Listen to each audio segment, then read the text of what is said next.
Today on the channel, I'm going to show you how to play the song "Oh Sherrie" by Steve Perry.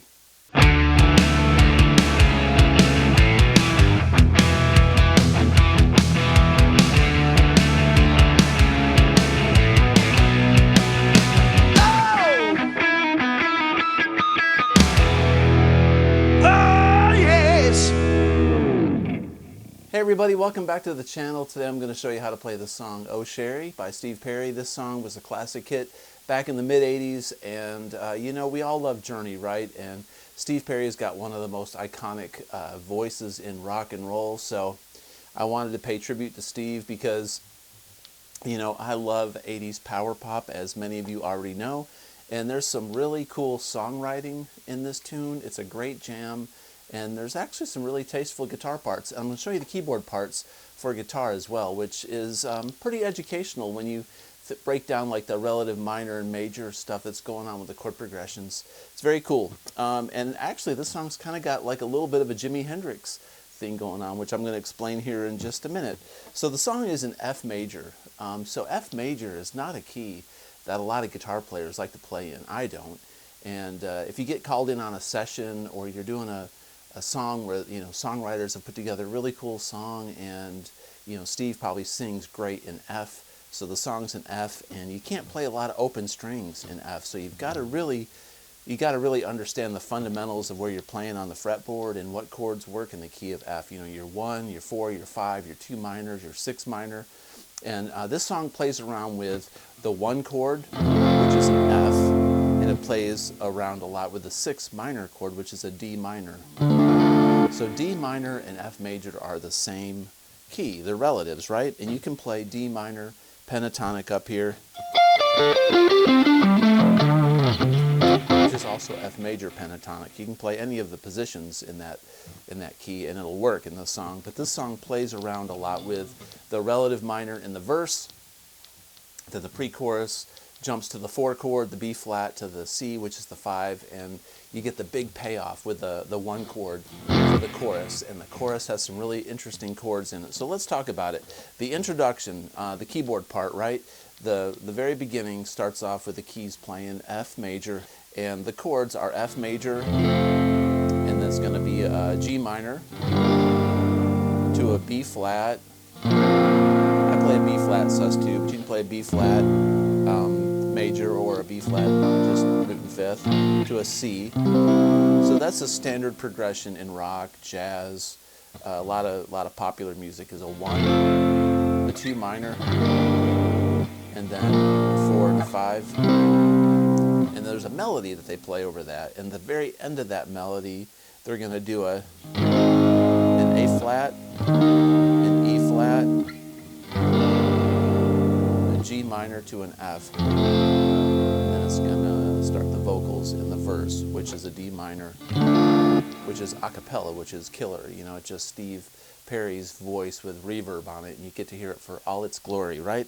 So that beginning melody goes like this, and it's in F major, and I play it mostly on the B, and there's a little bit of the G in here as well. So we're going to be up here on the 6th fret on the B, and the melody goes like this.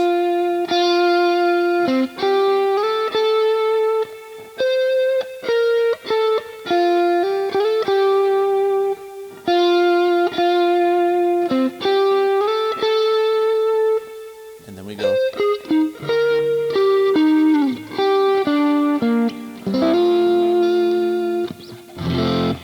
So that whole melody is over F major, G minor, B flat to a C, and then goes right to F. And then we're going to go A flat, E flat, G minor, F. Once again, that melody in the beginning is.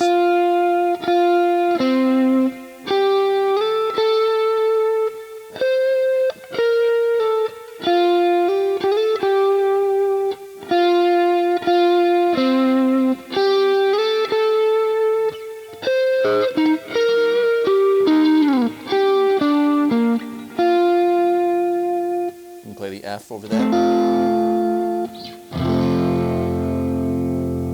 Now, if you notice, I'm taking liberties with this lead part. I'm doing some slides in there to make it sound vocal, because I'm transposing this to a guitar, you know, and I'm playing a keyboard melody on a guitar. So if you don't have a keyboard player in your band, play it on guitar, and people will be like, "That's so cool, you did that on guitar. You're the hero." Then vibrato is very important. Slide. Some slides in there, vibrato.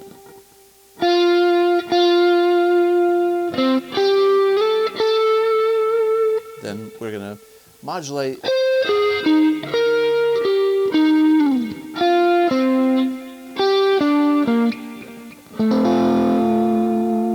It's kind of neat. The G minor is basically a relative minor to B flat major, because a B flat major chord with a G on the bass is a G minor chord. So it's almost like that G minor is implying a 4,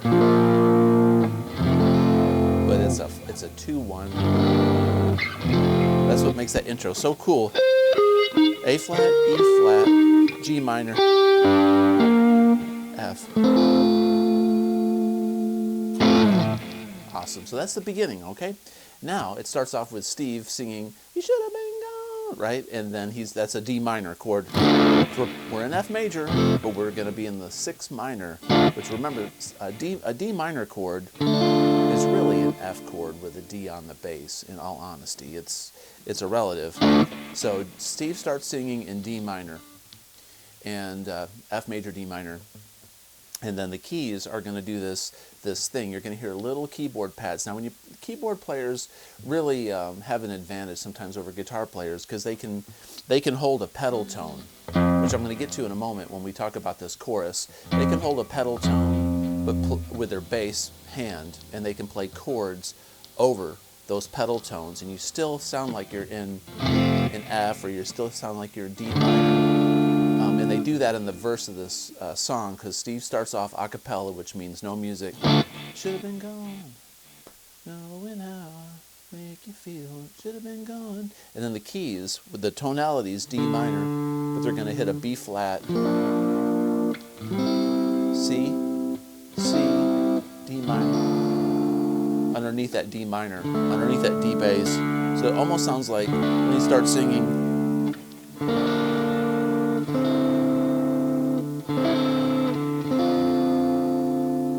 got that D under there. See what I'm saying?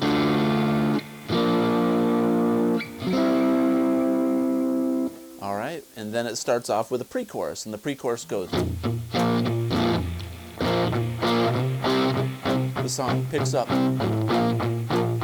They're getting ready to modulate back to the 1. Or not modulate, but bring it home to the 1, which is the big payoff for the chorus. And that's why the song works so well, because the intro is got a really great melody that's memorable, and it's as important to this song as any other part, right? It's very well written, nice chord progression. Then they start the verse in D minor, a cappella. Then they kick in the 4, B flat, C is the 5, B flat, 4. The 5 goes back to 1. And then the chorus is very interesting. So it goes, "Oh, Sherrie."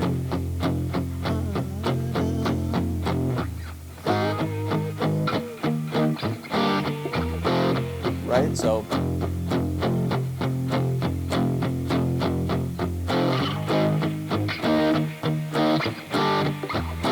what they're doing there is the keyboard player and the bass are just playing this F. They got the easiest job in the world. They're just holding that tonality down, all right, on the bass.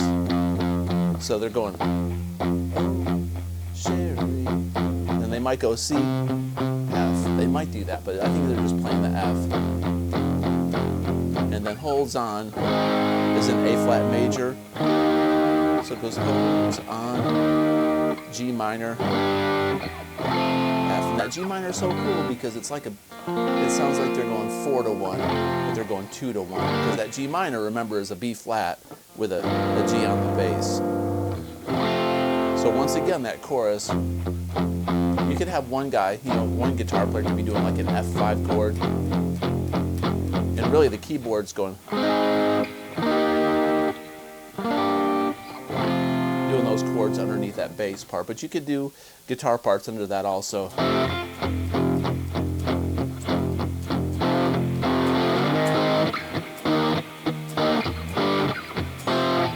It's kind of neat because when I was talking about earlier, the Hendrix thing, you could go.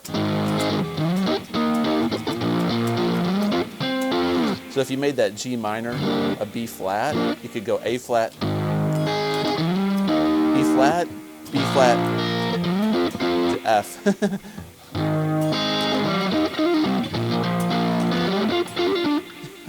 If we added it, instead of doing the B flat, we could do the G minor.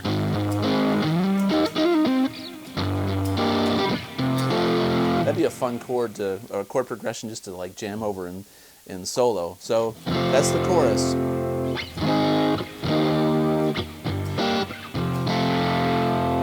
Now there's a guitar solo. This is the last thing I'm going to show you because that's really it for the song. The guitar solo employs basically octave bends, and you got to be really precise on these octave bends because they have to be in unison.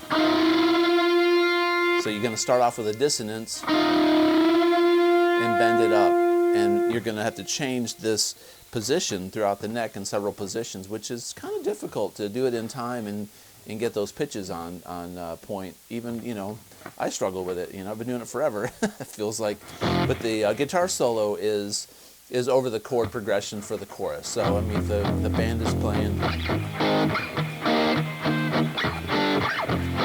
That's the chord progression for the guitar solo. So guitar solo is.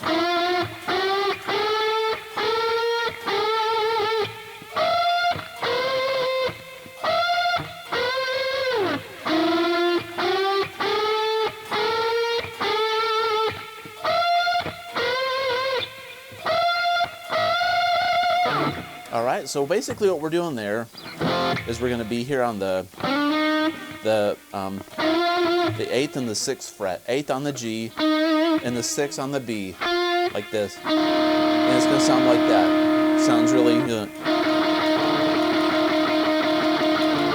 It's helter skelter, right? So we're going to go, we're going to bend that G up one step so they match.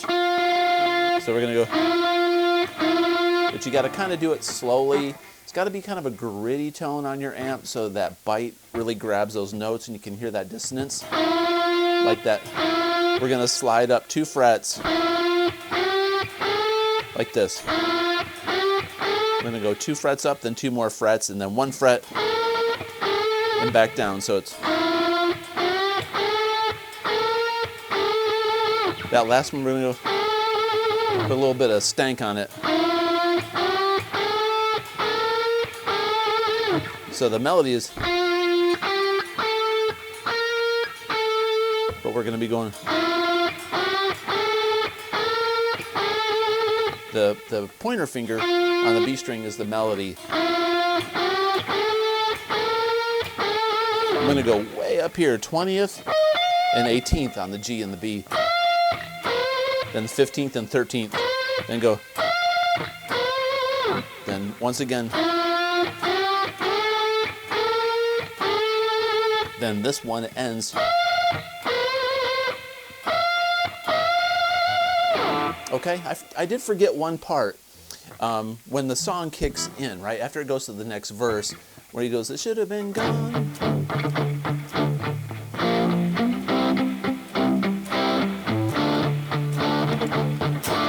They hit this D minor chord. It's just like the beginning, that's a cappella, when he's saying, "Should have been gone." There's no chords, right? I told you that the keyboard does this thing where they come in. Same verse pattern, right? But we're going to be going, "You should have been gone." Hit that D minor, kind of hit the high strings, and slide down. Real intentional, because it's got to have that. It's like, music is like theater. It plays off the words and the lyrics, and that builds the angst of what he's talking about in the verse. and it builds the tension. So when that kicks into that, the B flat, it's just like, oh, here comes the chorus. It's really good songwriting. So, and there's this part where he goes like this little march thing. And what we're doing there is we're holding a D5 chord or D minor. And we're going to be on the G and the D string on the 7th fret and go like that. D, G, D, G, D on the 7th fret.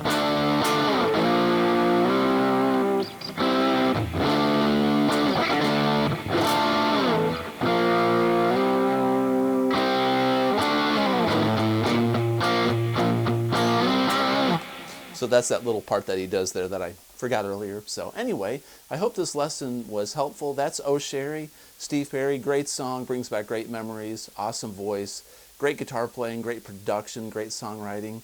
And it's a good lesson knowing F major, D minor, their relative major and minors, and playing songs that aren't always in E or A or G like us guitar players. It's good to get out of your comfort zone, and when you're thrown a song in F, you kind of have to know, A flat, E flats are in there, G minors, and how those chords work with each other.